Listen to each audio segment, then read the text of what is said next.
إن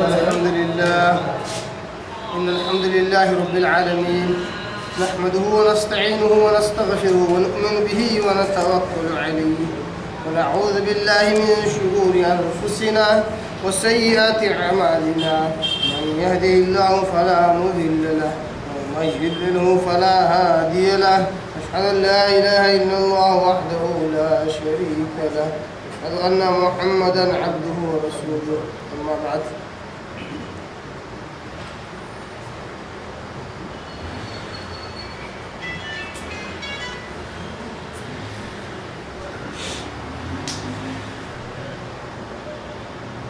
قال أنس بن مالك رضي الله تعالى عنه ذكر رسول الله صلى الله عليه وسلم الكبائر أو سئل عن الكبائر فقال الشرك بالله وقتل النفس وعقوق الوالدين فقال ألا أنبئكم بأكبر الكبائر قال قول الزور أو قال شهادة الزور قال شعبة وأكثر ظني أنه قال شهادة الزور أو كما قال عليه الصلاة والسلام. تمام قسم کی تعریف حمد و ثنا کبریائی بڑائی اسی اللہ کے لیے لائق اور زیبا ہے جو ساری کائنات کا خالق مالک میرا اور آپ کا مربی ہے. اسی اللہ کے لیے ساری تعریفیں جو غفور ہے غفار ہے کریم ہے ستار ہے. بعد اس کے آپ کے میرے آقا دو جہاں کے سردار الانبیاء پر کروڑا کروڑ ان گنت بے شمار درود و سلام صلی اللہ علی محمد و آلہ وسلم. عزیز دوستو، نوجوان ساتھیوں، اللہ اس کے رسول سے محبت کرنے والے دیوانوں،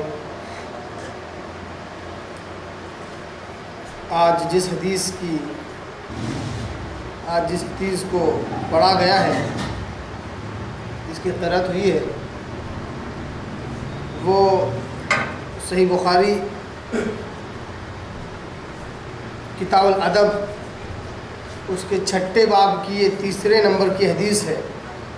حدیث نمبر 5977.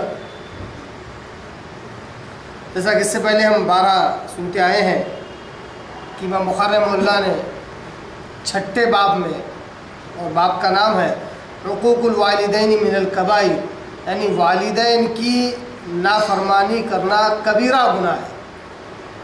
تو اس ضمن میں 2 حدیثیں اب تک ہم سماعت کر چکے ہیں، جس کی کافی تفصیلاً ہم نے جس کا مطالعہ کیا، اس کے اطراف اور تخریج اور حوالہ جات ہم نے دیکھے، اور جو مسائل اس سے استنباط ہو سکتے تھے، استدلال کیے جا سکتے تھے، وہ بھی ہم نے کیے.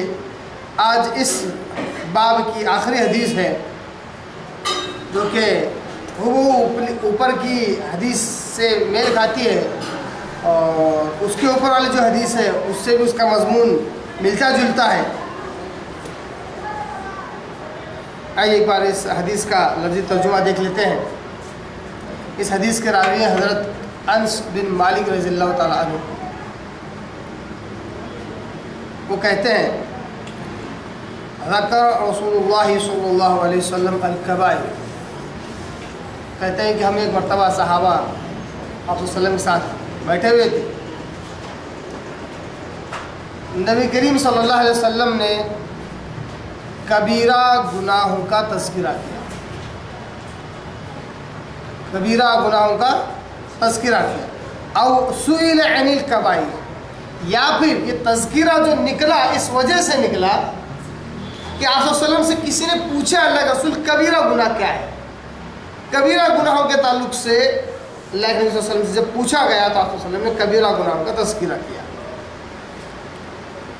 فقال، نبی صلی اللہ علیہ وسلم کہتے ہیں کبیرہ گناہ کیا ہے؟ یہ ہے نمبر 1 الشرک باللہ، اللہ کے ساتھ شریک کرنا ایک کبیرہ گناہ.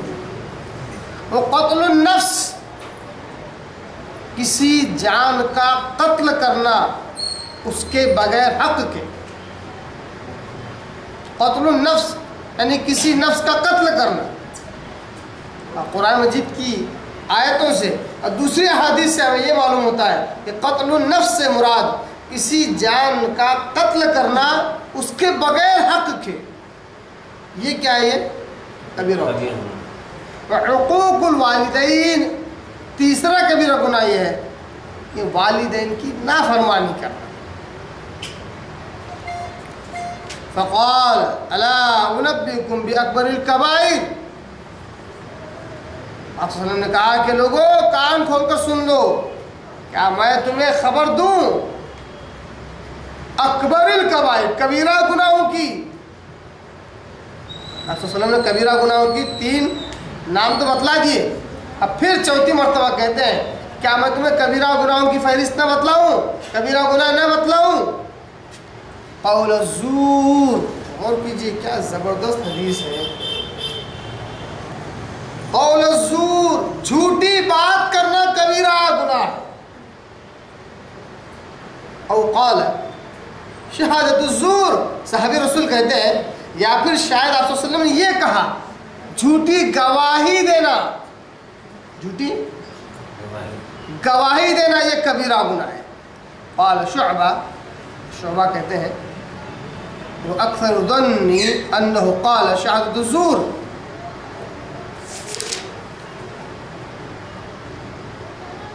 حدیث کی جو سند ہے اس میں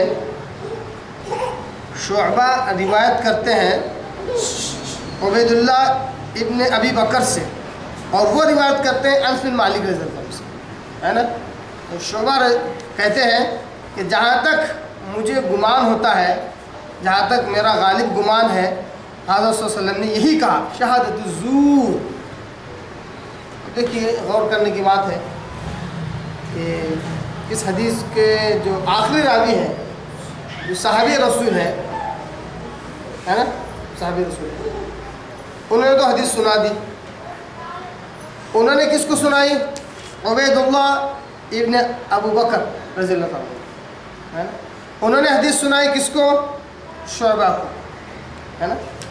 اب شعبہ رضی اللہ تعالیٰ عنہ کو، شعبہ رحمہ اللہ کو یہ لگا کہ آپ صلی اللہ علیہ وسلم نے قول الزور کہا یا شہادت الزور کہا، جھوٹی بات کہا یا جھوٹی گواہی کہا۔ تو تیسرے نمبر کے راوی ہیں جن کو یہ شک سا ہوا، ویسے تو انسان ایسا شک پیدا ہو سکتا ہے، یہ شک ضعف میں داخل نہیں ہے، راوی کے ضعف میں داخل نہیں ہے۔ اگر راوی حدیث کے الفاظ ہی بدل دے، معنی مفہوم ہی بدل دے، یا ایسی بھول ہو جائے کہ حدیث کا اصل نقطہ ہی بھول جائے، تو وہ ضعف میں شامل ہے۔ مگر جس راوی کا یہاں ذکر ہو رہا ہے ان کے ضابطے میں، ان کے قوی حافظے میں کوئی خلل نہیں ہے، اس لیے ان کا اس قسم کا شکوک و شبہات کا اظہار کرنا یہ حدیث پر اور حدیث کے متن پر کوئی اثر نہیں ڈالتا۔ تو شعبہ رحمہ اللہ کیا کہتے ہیں کہ شاید آپ صلی اللہ علیہ وسلم نے شہادت الزور ہی کہا ہے۔ اب اگر غور کریں تو معلوم ہوتا ہے کہ ہمارے پاس 3 حدیثیں آئی صحیح بخاری کی۔ کتنی حدیثیں آئی؟ 3 حدیثیں۔ اب تینوں حدیثوں کو اگر ہم ملاتے ہیں، ہے نا، تینوں حدیثوں کو اگر ہم ملاتے ہیں تو یہ تیسری حدیث کے اندر ہی تو شکوک و شبہات والا مسئلہ ہے وہ حل ہو جاتا ہے۔ بہت سارے لوگ کیا کرتے ہیں، ان کو حدیث کی کتابوں کو ماننا ہی نہیں ہوتا ہے، یا ماننا ہوتا ہے تو بس اوپرا اوپری ماننا ہوتا ہے، تو ایسے ہی اعتراضات کھڑا کرتے ہیں حدیثوں کی کتابوں پر کہ اگر حدیث کی کتابوں کو تو انسانوں نے لکھا ہے، کیا کہتے ہیں، انسانوں کی جمع شدہ ہے، اور انسان سے تو غلطی بھی ہو سکتی ہے، بھول بھی سکتا ہے۔ دیکھو تم بخاری میں کئی حدیثیں ہیں، فلاں میں کئی حدیثیں ہیں، راوی کو خود معلوم نہیں کہ ایسا ہے کہ ویسا ہے، جو چیز خود مشکوک ہے ہم اس پر ایمان کیسے لائے؟ اتنا ہی نہیں، وہ یہ بھی سمجھاتے ہیں کہ ہم حدیث پر قرآن جیسا ایمان کیسے لا سکتے ہیں، قرآن جیسا۔ اب ان کا یہ جو اعتراض ہے یہ صرف اپنی جگہ پر ہے، اس میں کوئی اثر نہیں، اس میں کوئی دم نہیں، اس لیے کہ اگر آپ غور کریں تو معلوم ہوتا ہے کہ فقیہ الامت امام بخاری رحمہ اللہ اس انداز سے باب باندھتے ہیں اور جس انداز سے حدیثیں لے کر آتے ہیں، اللہ اکبر، اتنی جامعیت، اتنی مضبوطی آ جاتی ہے اس باب میں کہ جو غور کرے گا اس کو اس کی گہرائی معلوم ہوگی۔ اب دیکھیے باب باندھا حقوق الوالدین من القبائر، دیکھیے ذرا انداز دیکھیے، ان کا دماغ دیکھیے، ان کی صلاحیت دیکھیے، اللہ نے جو ان کو توفیق دی۔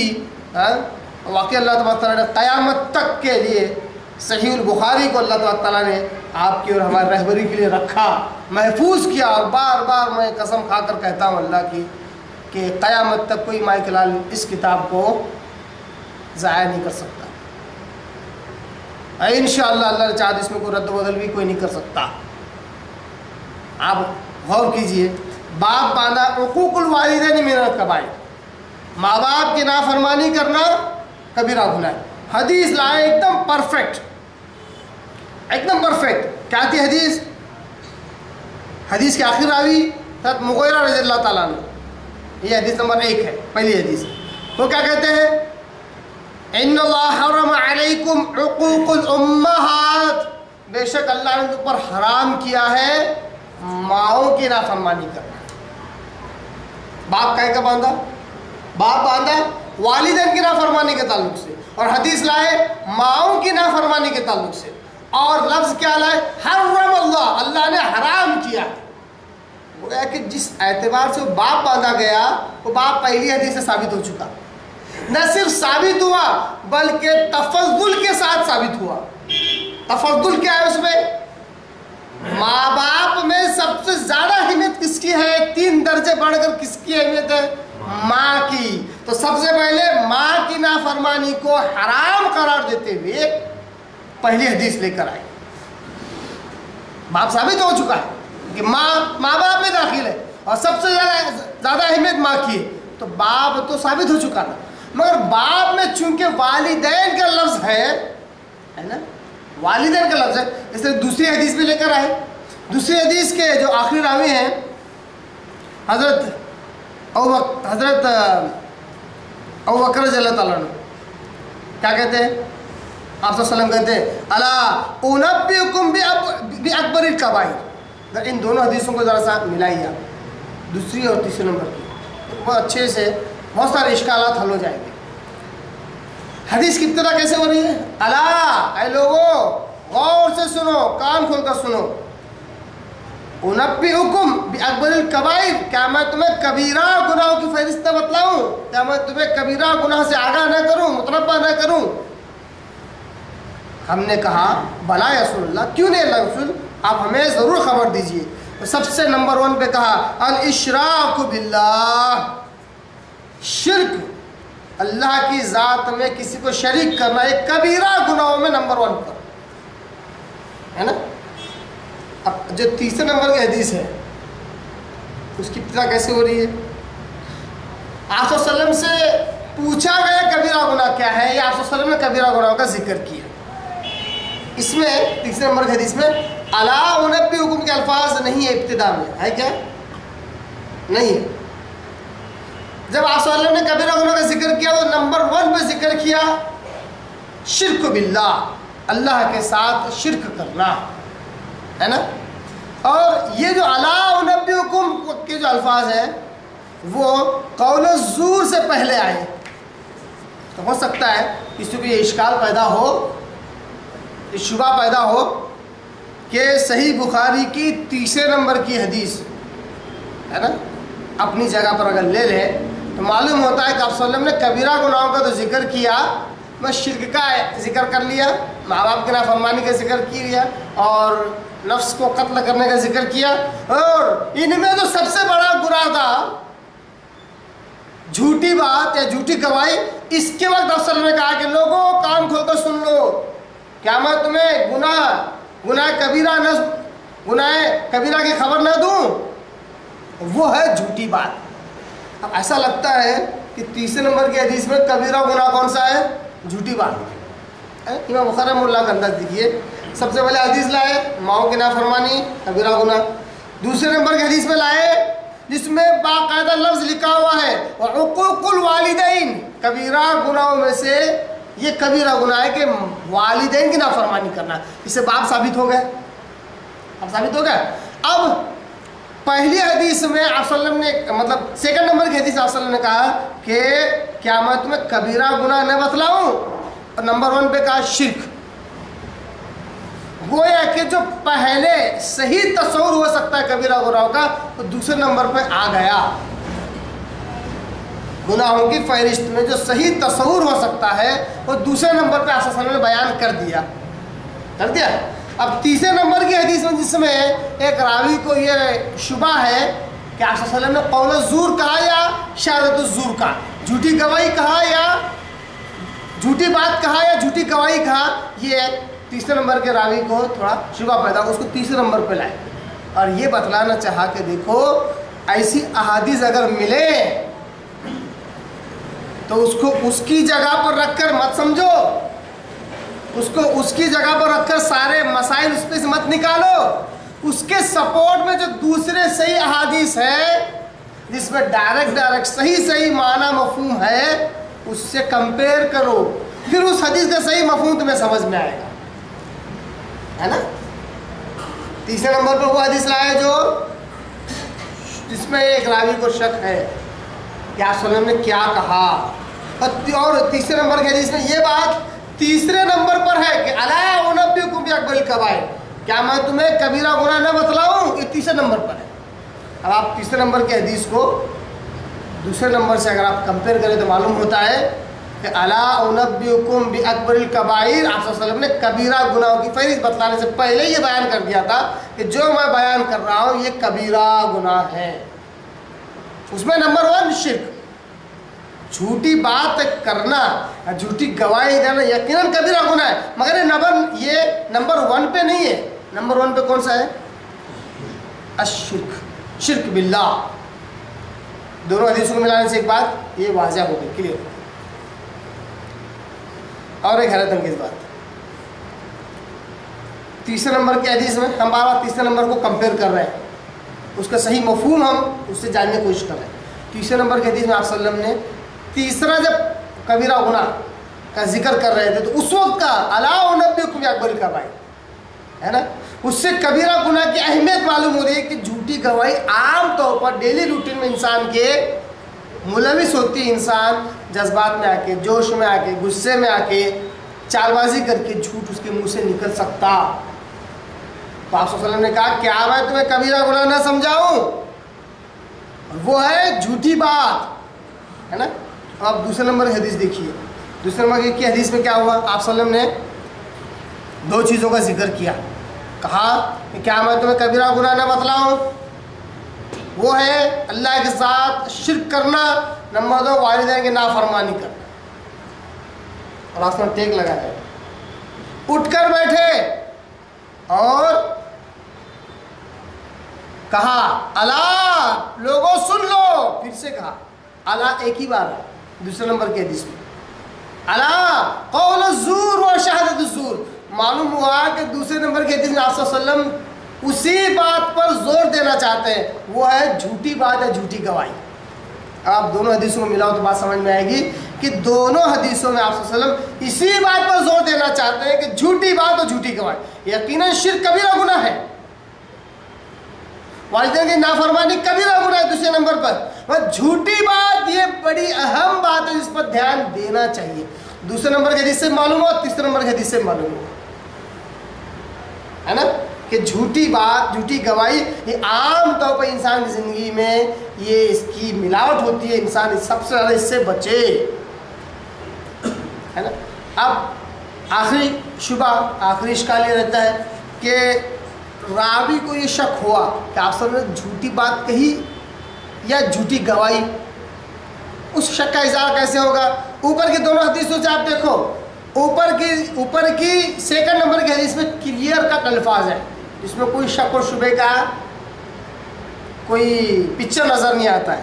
کیا ہے, وَكَانَ مُتَّكِئًا, آپ صلی اللہ علیہ وسلم ٹیکا لگائے ہوئے تھے, فَجَلَسَ, آپ صلی اللہ علیہ وسلم اٹھ کر بیٹھ گئے, فَقَالَ, پھر کہا الا وَقَوْلُ الزُّورِ وَشَهَادَةُ الزُّورِ, جھوٹی بات اور جھوٹی گواہی. کیا ہے, اور یعنی یہ جھوٹی بات اور جھوٹی گواہی یہ کبیرہ گناہ ہے. ایک بار بول کے رک گئے, نہیں. پھر وہ الا وقول الزور و شہادت الزور، دیکھو جھوٹی بات اور جھوٹی گواہی یہ کبیرہ گناہ ہے. رک گئے؟ نہیں. پھر کہا الا قول الزور، کہا وہ شہادت الزور، جھوٹی بات اور جھوٹی گواہی یہ کبیرہ گناہ ہے. رک گئے؟ اتنا کہا صلی اللہ علیہ وسلم نے کہ صحابہ رسول کہتے ہیں حتی قلت لا یسکت. اب ایسا لگتا ہے آپ صلی اللہ علیہ وسلم خاموشی نہیں بیٹھنے والے. معلوم ہوا کہ جھوٹی بات اور جھوٹی گواہی دونوں چیزیں اس حدیث میں موجود ہے جو تیسرے نمبر کی حدیث ہے. راوی کو یہ جو شک ہے کہ آپ صلی اللہ علیہ وسلم نے جھوٹی بات کہی ہے، جھوٹی گواہی، وہ صرف وہ راوی کو شک ہے. جبکہ یہ حدیث اوپر کی حدیث سے اگر ملا لے تو پرفیکٹ اس کا مفہوم سمجھ میں آتا ہے کہ آپ صلی اللہ علیہ وسلم نے جب کبیرہ گناہوں کا ذکر کیا تو جھوٹی بات جھوٹی گواہی دونوں کا ذکر کیا ہے. یہاں تک بات سمجھ میں آ گئی؟ اس طرح اگر کسی حدیث میں کوئی بات سمجھ میں نہیں آتی ہے تو اس سے مطابقت رکھنے والی، اس کے معنی مفہوم سے مطابقت رکھنے والی، اس کے متن سے مطابقت رکھنے والی دوسری حدیث کو اگر ہم دیکھتے ہیں تو وہ حدیث کا صحیح معنی مفہوم ہمیں سمجھ میں آتا ہے. اور یقین ایسا ہوتا ہے کہ جس طرح قرآن مجید میں ایک آیت میں بات مجمل ہوتی ہے، کسی دوسری آیت میں بات مفصل ہوتی ہے. جو بات یہاں تھوڑی سمجھ میں آتی ہے دوسری آیت میں بات پوری سمجھ میں آ جاتی ہے. اسی طرح احادیث میں بھی ایسا ہوتا ہے کہ آپ صلی اللہ علیہ وسلم کسی حدیث میں بات مختصر سمجھاتے ہیں، مجمل سمجھاتے ہیں، کنسائز سمجھاتے ہیں، دوسری اس میں ایلابریٹ کر کے مفصل تفصیلاً اسی بات کو سمجھاتے ہیں. اسی لیے مبارک کہتا ہوں جو لوگ احادیث کتابوں کا مطالعہ کرتے ہیں کبھی بھی اس کو گارڈن اور باغ کی طرح نہ چگیں. گارڈن اور باغ کی طرح اس میں چگنا نہیں چاہیے، چرنا نہیں چاہیے اس کو. اس کے اندر بھی یہ اصول اپنائیں کہ ایک کتاب پوری پکڑ لیں. حدیث کی کتابوں میں جو کتاب ہوتی ہے نا، کتاب النکاح، کتاب الصلاۃ، ہے نا، کتاب الوحی، ایک کتاب پکڑ لیں پوری پڑھیں. قرآن میں اور حدیث کی کتابوں کے پڑھنے میں کیا فرق ہے؟ قرآن بھی گارڈن نہیں ہے، باغ نہیں ہے، اس کو بھی کبھی ادھر کی آیت کبھی ادھر کی آیت نہیں پڑھنا چاہیے.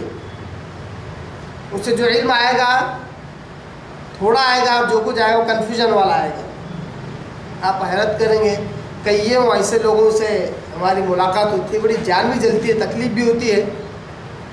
کئی سال ان کو قرآن حدیث سے جڑ گئے، کئی سال گزر جاتے ہیں، 10 15 سال کے بعد بولتے ہیں حدیث سناتے ہیں ڈائریکٹلی، بولتے ہیں اللہ نے قرآن میں ایسا فرمایا. کیوں ہو رہا ہے ایسا؟ کیونکہ دین کو ہنسی کھیل میں لے لیے. کیا قرآن میں اور کیا حدیث میں ہے اگر یہ فرق نہیں کر سکتے تو منہ کھولنے کی بھی ہمت نہیں کرنا چاہیے. کیونکہ اسلام کسی کے گھر کا بنایا ہوا نہیں ہے.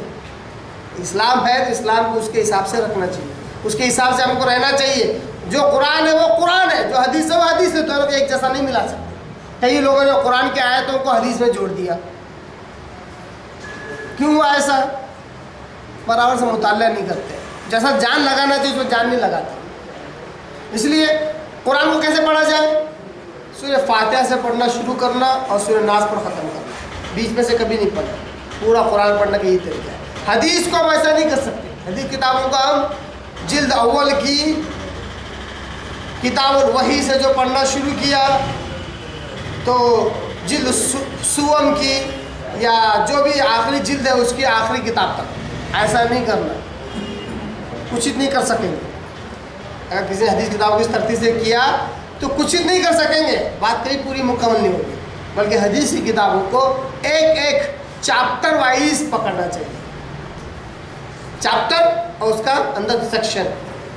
یہ جو انگریزی کے جو ورڈ استعمال کر رہا ہوں یہ بہت اچھے سے سمجھ میں آ جائیں گے. کتاب کتاب بولتے ہیں تو کنفیوژن ہو جاتا ہے. حدیث کی کتاب صحیح بخاری، اس کے اندر کتاب ہوتی ہے. وہ کتاب کیا ہے؟ جیسے کتاب النکاح، کتاب الصلاۃ، ہے نا، کتاب الوضو. یہ جو ہے نا چیپٹرس ہیں. چیپٹر سمجھتے ہیں نا، بڑا چیپٹر ہے وہ کیا نہیں. چیپٹر مطلب سبق، لیسن. چیپٹر مطلب حدیث کتاب اس کو کتاب بولتے ہیں. اس کے اندر جو سیکشن جو آتا ہے نا، section number 1، section A, section B, یہ ہوتے ہیں ان کے ابواب. کیا ہوتی ہے؟